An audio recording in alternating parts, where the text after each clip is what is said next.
Hello বন্ধুরা, আমি মনি। সবাইকে স্বাগত জানাচ্ছি আরেকটি রান্নাতে। আজকে রান্না করব তো সজনে ডাঁটা, আলু, বেগুন দিয়ে তো দেশি পুঁটি মাছের ঝোল। তো সাথে থাকুন, দেখতে থাকুন। আমি মাছটাকে ভেজে নেব।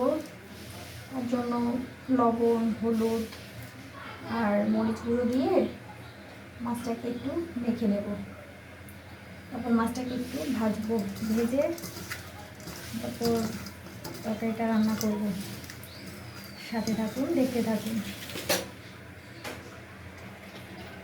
মাছটা ভাজার জন্য আমি কড়াইয়ে তেল দিয়ে দিয়েছি 2 চামচের মতো। তো এবার আমি এক এক করে মাছ দিয়ে দেব। দেশি পুঁটি মাছ। তো এই সিজনে ভালো লাগে দেশি পুঁটি মাছ দিয়ে সজনে ডাঁটার পাতলা ঝোলটা। তো আপনাদের সাথে একটু শেয়ার করছি। তো মাছগুলো এক পাশ হয়ে গেলে আরেক পাশ আমি উল্টে দেবো। তো এবার আমি মাছগুলোকে উল্টে দিচ্ছি। একটু কড়া করেই ভাজবো।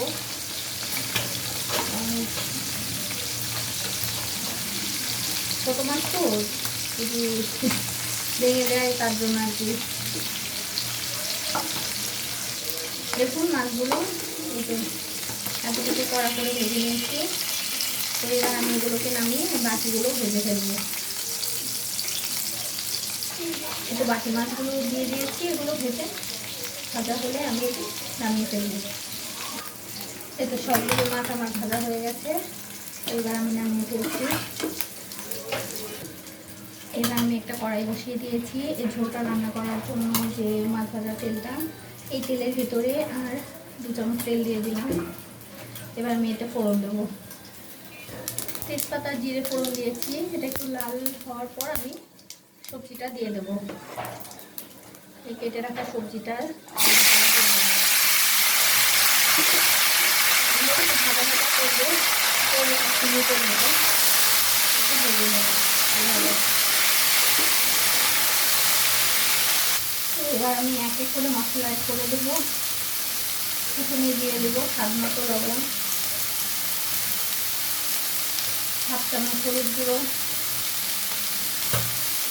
1/2 চামচ ধনে গুঁড়ো, আর দেবো 1/2 চামচ লঙ্কা গুঁড়ো, আর দেবো 1 চামচ জিরে বাটা। তো এরপর এটাকে সুন্দর করে মিশিয়ে দেবো। দিয়ে তরকারিটা সেদ্ধ হওয়ার জন্য একটু পানি দিয়ে দেবো।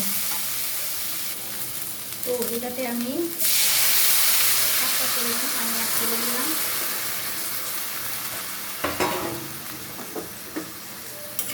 পানিটা দিয়ে একটু নেড়ে চেড়ে এটাকে ঢাকা দিয়ে দেবো সেদ্ধ হওয়ার জন্য।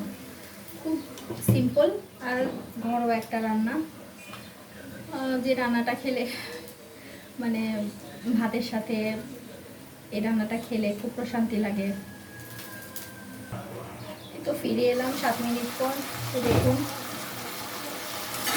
এই অবস্থা। আমার তরকারিও সেদ্ধ হয়ে গেছে, মশলাও কষে গেছে। এই দেখুন আলু সেদ্ধ হয়ে গেছে। জাস্ট বেগুনটা দিয়েছি ঝোলটা যাতে একটু মাখো মাখো হয় তার জন্য। আপনারা ঝোলে বেগুনটা স্কিপ করতে পারেন যদি না খান। তো এবার আমি এতে পাতলা ঝোলের জন্য এখানে 1 কাপের থেকে একটু বেশি পানি অ্যাড করে দেবো। তো ঝোলে বলক আসা পর্যন্ত ওয়েট করবো।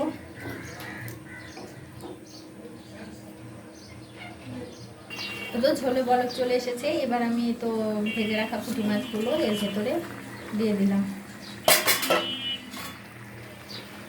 মাছগুলো দিয়ে আরেকটু এটাকে ফোটাবো। একটা কথা, সেটা হচ্ছে আপনারা না ওই সজনে যেটা দিয়ে আপনারা সজনে রান্না করেন না কেন, কখনো পেঁয়াজ ফোড়ন দেবেন না। পেঁয়াজ ফোড়ন দিলে হয় কি, পেঁয়াজের স্মেলের কারণে মানে সজনের যে স্মেলটা সেটা ঢাকা পড়ে যায় বা খেতে ভালো লাগে না। তো তার জন্য এভাবে রান্না করবেন।